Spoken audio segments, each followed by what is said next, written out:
Hello everyone, this is Aprajita and this is very first lecture for class 12th, and the chapter I'm going to discuss is biotechnology. Biotechnology वाला जो unit है NCERT book में for board appearing students, जो biotechnology वाला unit है उसमें दो chapters हैं. बोथ आर वेरी इजी, बहुत ही आसान टाइप के इसमें से क्वेश्चंस आते हैं. बायोटेक्नोलॉजी पहला जो पार्ट रहेगा वो उसमें हम पढ़ेंगे इसके प्रिंसिपल्स और प्रोसेस के बारे में, और दूसरे में हम पढ़ेंगे इसके एप्लीकेशंस के बारे में. बहुत ही सिंपल एनसीईआरटी बेस्ड जो क्वेश्चंस आते हैं जिसमें थोड़ा सा कम घुमा के क्वेश्चन रहता है. ये यूनिट एग्जाम के पॉइंट ऑफ व्यू से बहुत इंपॉर्टेंट है क्योंकि बहुत ज़्यादा ही सवाल आते हैं और बहुत ईजी सवाल आते हैं. सबसे इंपॉर्टेंट बात है कि आप इसको अटेम्प्ट कर सकते हैं और उससे मार्क्स आराम से ले सकते हैं.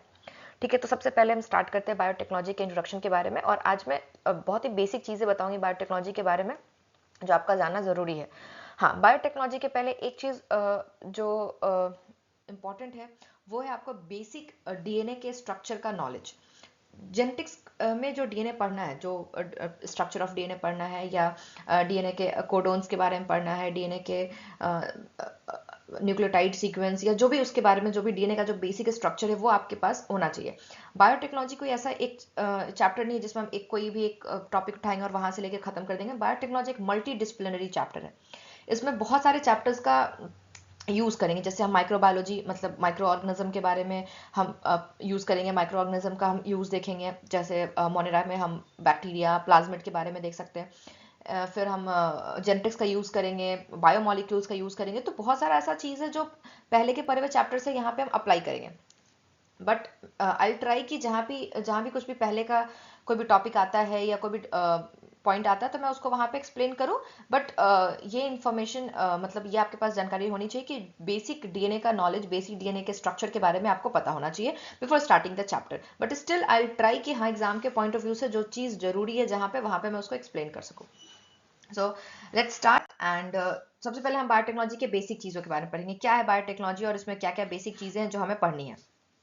अगर सबसे पहले हम बायोटेक्नोलॉजी के बारे में बात करें तो यहाँ पे जो वर्ड है bios, the word bios means life. ठीक है, हम ये जानते हैं.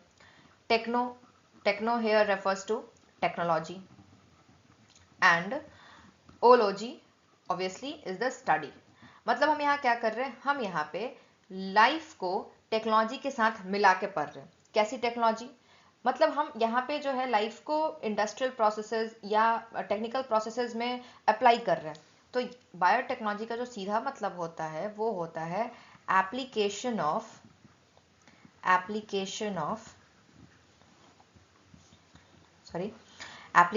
लाइफ. ठीक है, और बायोलॉजिकल सिस्टम, जो भी सिस्टम है. अब बायोलॉजिकल सिस्टम में क्या हो सकता है, बायोलॉजिकल सिस्टम में starting from bacteria, viruses to human being, complex organism, सब इसमें आता है. तो ये जो है ना, ये जो मैं यहाँ बता रही हूँ एप्लीकेशंस ऑफ लाइफ और बायोलॉजिकल सिस्टम, मतलब इसमें सारे लिविंग ऑर्गेनिज्म आ गए. तो जब हम इनका अप्लाई एप्लीकेशन करते हैं, यूज करते हैं, कहाँ करते हैं, इन इंडस्ट्रियल प्रोसेसेस. किसी इंडस्ट्रियल प्रोसेसेस में कुछ बनाने के लिए, कुछ बड़ा सिंथेसिस करने के लिए कोई कोई टेक्नोलॉजी का इस्तेमाल करते हैं हम लिविंग ऑर्गेनिज्म के ऊपर, तो वो सारा कुछ जो है वो बायोटेक्नोलॉजी एरिया में आएगा. मतलब अगर हम लिविंग ऑर्गेनिज्म का यूज करके, उन पे कोई टेक्नोलॉजी यूज करके अगर हम उनसे कुछ इंडस्ट्रियल प्रोसेसेस या इंडस्ट्रियल कोई प्रोडक्ट बनवा रहे हैं on a very large scale, तो वो बायोटेक्नोलॉजी के अंदर में आता है. ठीक है, तो टर्म मैंने यहाँ पे डिस्कस किया. तो बायोटेक्नोलॉजी का एक डेफिनेशन दिया हुआ है जिसमें साफ साफ एनसीईआरटी बुक में, जिसमें साफ साफ ये किया हुआ है कि माइक्रो ऑर्गेनिज्म या उनके पार्ट्स का, या उनके पार्ट्स के किसी भी, या उनके पार्ट्स से रिलेटेड या उनसे रिलेटेड कोई भी नॉलेज जो हम अप्लाई करते हैं किसी इंडस्ट्रियल प्रोसेसेस में, टेक्नोलॉजिकल प्रोसेसेस में, तो वो बायोटेक्नोलॉजी कहलाता है. ठीक है, अब ज्यादा इसमें डिटेल में बात नहीं करेंगे क्योंकि डिटेल में यहाँ से क्वेश्चन आता नहीं है. इंट्रोडक्शन बहुत है यहाँ पे. नेक्स्ट हम बात करते हैं प्रिंसिपल्स ऑफ बायोटेक्नोलॉजी. यहाँ से क्वेश्चंस हम एक्सपेक्ट कर सकते हैं क्योंकि एनसीईआरटी बुक में बहुत ही ब्रॉडली यहाँ पे प्रिंसिपल लिखा हुआ है. तो देयर आर, अगर हम इसको सिंपल बताएं तो देयर आर टू प्रिंसिपल्स. पहला जो होता है वो होता है जेनेटिक इंजीनियरिंग. ठीक है, the very first principle of biotechnology is genetic engineering, and the second one is chemical engineering. जिसमें से केमिकल इंजीनियरिंग के बारे में हमको डिटेल नहीं जानना है, सिर्फ इंट्रोडक्शन जानना है. एक 2-3 लाइन का इंट्रोडक्शन एनसीईआरटी बुक में दिया हुआ है इसी बारे में. बाकी इसके आगे जो भी चैप्टर्स है, मतलब ये वाला चैप्टर और इसके बाद एप्लीकेशन वाला चैप्टर, वो पूरा बेस्ड है जेनेटिक इंजीनियरिंग पे. ठीक है, तो अब हम थोड़ा सा बात कर लेते हैं कि what is genetic engineering. Genetic engineering is basically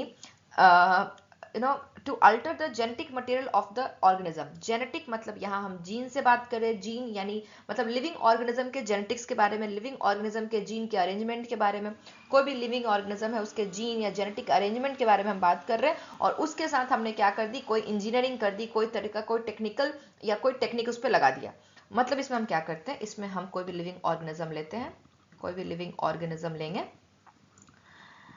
ठीक है, और लिविंग ऑर्गेनिज्म के जीन को अल्टर कर देंगे, अल्टर द जीन। किसके जीन को अल्टर करेंगे, लिविंग ऑर्गेनिज्म के जीन को अल्टर करेंगे। इससे क्या होगा, इससे इस लिविंग ऑर्गेनिज्म के अंदर मेरा डिजायरेबल प्रोडक्ट बनेगा। क्या बनेगा, हमारा डिजायरेबल प्रोडक्ट बनेगा। अब वो डिजायरेबल प्रोडक्ट क्या हो सकता है वो डिजायरेबल प्रोडक्ट उस लिविंग ऑर्गेनिज्म के लिए फायदेमंद हो जाए, हो सकता है वो डिजायरेबल प्रोडक्ट लार्ज स्केल पे बनाए और पूरे लिविंग ऑर्गेनिज्म के लिए फायदेमंद हो जाए। जैसे production of insulin in a bacteria, वो एक डिजायरेबल प्रोडक्ट है लेकिन वो सारे लिविंग ऑर्गेनिज्म के लिए है। लेकिन बीटी टॉक्सिक जो है कॉटन प्लांट में जो बीटी टॉक्सिन का फॉर्मेशन होता है वो सिर्फ उस प्लांट के लिए इंपॉर्टेंट है। तो हम क्या करते हैं, हम एक लिविंग ऑर्गेनिज्म को लेंगे, उसके जीन के मेकअप को चेंज कर देंगे। कैसे चेंज करते हैं, आइदर हम वो पार्ट कट कर देंगे, कुछ नया पार्ट जोड़ देंगे, कुछ नया जीन जोड़ देंगे और फिर हम उससे अपना डिजायरेबल प्रोडक्ट बनवा लेते हैं। ठीक है, हालांकि सुनने में बहुत आसान है but it's a complex process, बहुत ज्यादा कॉम्प्लेक्स है। और इसी प्रोसेस को हमको समझना है कि how we are we are altering the gene, कैसे डिजायरेबल प्रोडक्ट बन रहा है, वो जो प्रोडक्ट बन रहा है उसको हम एक्सट्रैक्ट कैसे कर रहे हैं, किस तरीके से मार्केटिंग, तो मार्केटिंग तक कैसे पहुंच रहा है, ये सारा कुछ हम इसमें पढ़ने वाले। और ये सारे प्रोसेसेस को करने के लिए किन टूल्स और किन इक्विपमेंट्स का हम इस्तेमाल करें, कौन से एंजाइम्स की जरूरत है, उसको भी हम जेनेटिक इंजीनियरिंग में पढ़ते हैं। ठीक है, अब केमिकल इंजीनियरिंग क्या होता है, केमिकल इंजीनियरिंग हम कह सकते हैं कि इट्स अ प्रोसेस जिसमें हम लैब के अंदर माइक्रोबियल फ्री या कॉन्टामिनेटेड फ्री इन्वायरमेंट क्रिएट करते हैं। अब इसका क्या मतलब है, जैसे हम एग्जांपल लेते हैं कि हमें लैब के अंदर कोई भी प्रोडक्ट बनवाना है जो किसी दूसरे लिविंग ऑर्गेनिज्म के अंदर बन रहा है और उस लिविंग ऑर्गेनिज्म को भी हम लैब के अंदर ग्रो करवा रहे हैं। तो उस केस में क्या होता है कि जो लिविंग ऑर्गेनिज्म है उसके साथ कोई दूसरा लिविंग ऑर्गेनिज्म भी ग्रो कर सकता है, ऐसा होता है। बैक्टीरिया के साथ कोई दूसरा बैक्टीरिया का कॉलोनी ग्रो हो जाएगा, बैक्टीरिया के साथ फंजाई ग्रो हो जाएगा, फंजाई के साथ बैक्टीरिया ग्रो हो जाएगा। तो हम जो चाह रहे हैं वो प्रोडक्ट के साथ साथ कोई दूसरा भी ऑर्गेनिज्म ग्रो हो जाए। हो सकता है कि जो ऑर्गेनिज्म ग्रो हो रहा है वो मेरे उस प्रोडक्ट को नुकसान पहुंचा दे या मेरे उस ऑर्गेनिज्म को नुकसान पहुंचा दे जिसके जीन को हमने अल्टर किया है। तो हमको क्या चाहिए कि जब भी हम जेनेटिक इंजीनियरिंग से कोई भी प्रोडक्ट बनवाते हैं तो हमें जो लैब है या जो भी इन्वायरमेंट है वो केमिकल इंजीनियरिंग वहां पे करना पड़ता है। मतलब उस इन्वायरमेंट को हमको स्टेराइल करना होता है या माइक्रोबियल फ्री करना होता है। माइक्रोबियल फ्री मतलब ऐसा इन्वायरमेंट जहां पे सिर्फ वही ऑर्गेनिज्म ग्रो करे जो हमको जरूरत है, जिसको हमने ग्रो करवाया है, कोई भी अनडिजायरेबल माइक्रो ऑर्गेनिज्म ग्रो ना हो। ठीक है, तो इन शॉर्ट हम केमिकल इंजीनियरिंग के बारे में क्या बोल सकते हैं कि इसमें हम क्या कहते हैं, मेंटेनिंग अ स्टेराइल और कॉन्टामिनेटेड फ्री का मतलब माइक्रोब्स इसमें नहीं है, ठीक है, और माइक्रोबियल फ्री इन्वायरमेंट, और माइक्रोबियल फ्री इन्वायरमेंट। क्यों ग्रो करवा रहे हैं हम ऐसा, क्यों ऐसा चाह रहे हैं हम, क्यों ऐसा मेंटेन करवा रहे हैं, to get only desired product, only desirable product, और to get only the growth of desired microorganism। ठीक है, तो इसके लिए हम केमिकल इंजीनियरिंग करवाते हैं। क्यों, हमें क्या करना है, स्टार्टिंग से थोड़ा सा इसको हम देख लें। हमें क्या करना है, हमें जो है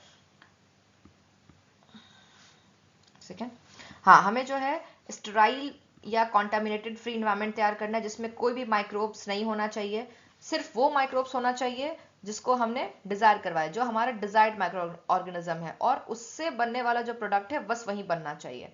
और इसके लिए हम केमिकल इंजीनियरिंग का इस्तेमाल करते हैं। ठीक है, तो ये दो प्रिंसिपल है बायोटेक्नोलॉजी का। पहला जेनेटिक इंजीनियरिंग, जिसमें हम कोई भी ऑर्गेनिज्म लेते हैं, उसके जीन को अल्टर करते हैं और उससे अपना डिजायर्ड प्रोडक्ट बनाते हैं। कुछ भी अगर हम कर रहे हैं तो उसका कोई बेस कुछ एम होना चाहिए। तो अगर हम किसी भी ऑर्गेनिज्म के जीन को अल्टर कर रहे हैं तो वहां भी हमारा एम है कि हमारा कोई डिजायरेबल प्रोडक्ट बनता है। ठीक है, केमिकल इंजीनियरिंग में उस प्रोसेस को करने के लिए, जेनेटिक इंजीनियरिंग को करने के लिए, उस ऑर्गेनिज्म के जीन को अल्टर करके अपना डिजायरेबल प्रोडक्ट बनवाने के लिए we need to create an environment which is free from all the microbes। ठीक है, जिसमें कोई भी माइक्रोब्स नहीं होना चाहिए और उसमें सिर्फ वही माइक्रोब ग्रो करे जो डिजायर्ड है, जो हमने ग्रो करवाया है, और वही प्रोडक्ट बने जो हम चाह रहे हैं, which is desired by us. ठीक है, ये केमिकल इंजीनियरिंग है। अब जेनेटिक इंजीनियरिंग के बारे में थोड़ा सा एनसीईआरटी बुक में दिया हुआ है कि what is the technique of genetic engineering. Genetic engineering का क्या टेक्निक है? अगर हम बात करें जेनेटिक इंजीनियरिंग के टेक्निक के बारे में, तो जेनेटिक इंजीनियरिंग में जो है 3 इंपॉर्टेंट टेक्निक आता है। ठीक है, एनसीईआरटी बुक में भी ये 3 टेक्निक दिया हुआ है। सबसे पहला जो टेक्निक है वो है, ठीक है, जेनेटिक इंजीनियरिंग में सबसे पहला टेक्निक है that is formation of rDNA. Formation of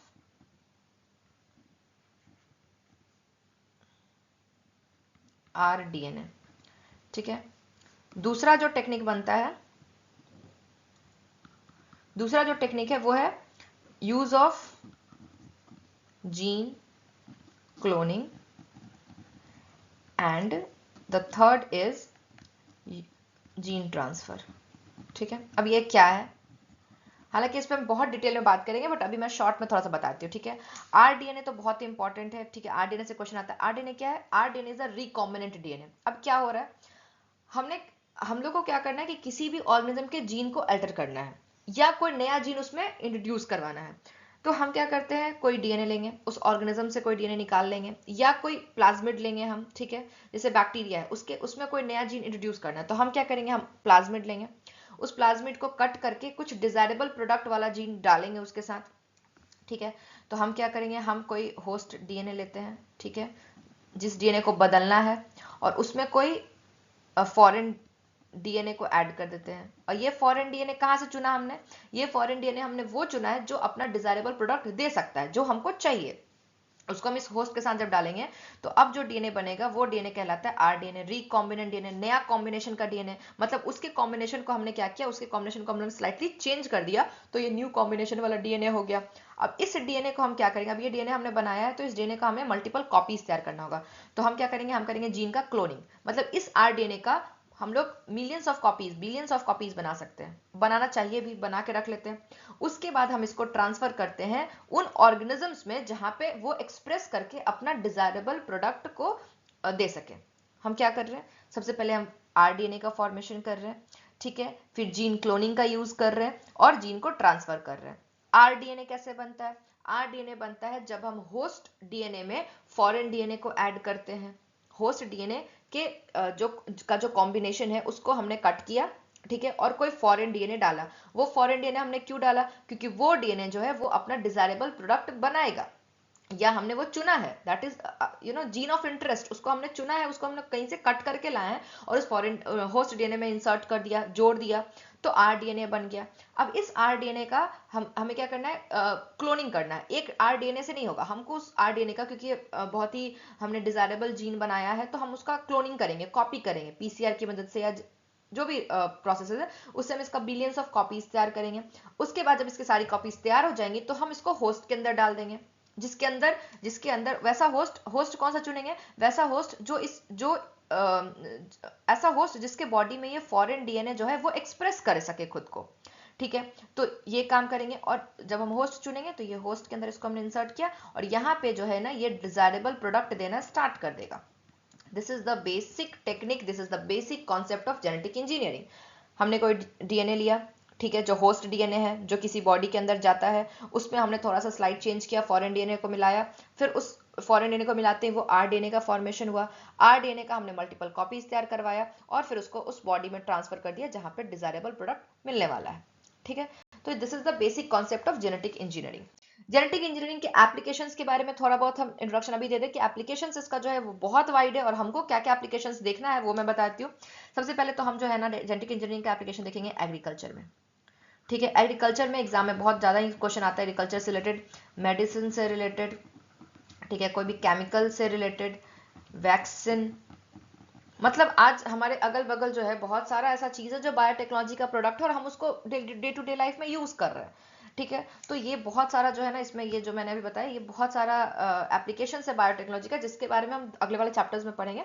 और इस वाले चैप्टर में हम जेनेटिक इंजीनियरिंग के बेसिक चीजों पे, जो भी मैंने टेक्निक बताया, उसको थोड़ा सा और डिस्क्राइब्ड फॉर्म में पढ़ेंगे।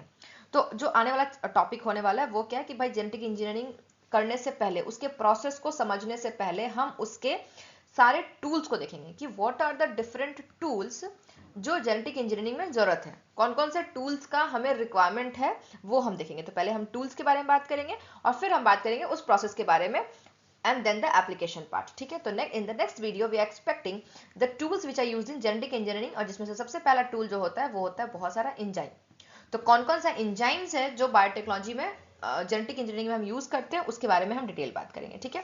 तब तक के लिए इंट्रोडक्शन पार्ट है, और इंट्रोडक्शन को आप पढ़िए एक बार, एनसीईआरटी बुक से भी आप रीड कर सकते हैं। इससे जनरली इससे यहाँ से क्वेश्चन नहीं आता, बट जेनेटिक इंजीनियरिंग के अंडरस्टैंडिंग के लिए जो भी ये बेसिक जेनेटिक इंजीनियरिंग या बेसिक बायोटेक्नोलॉजी, ये समझना बहुत जरूरी, ठीक है।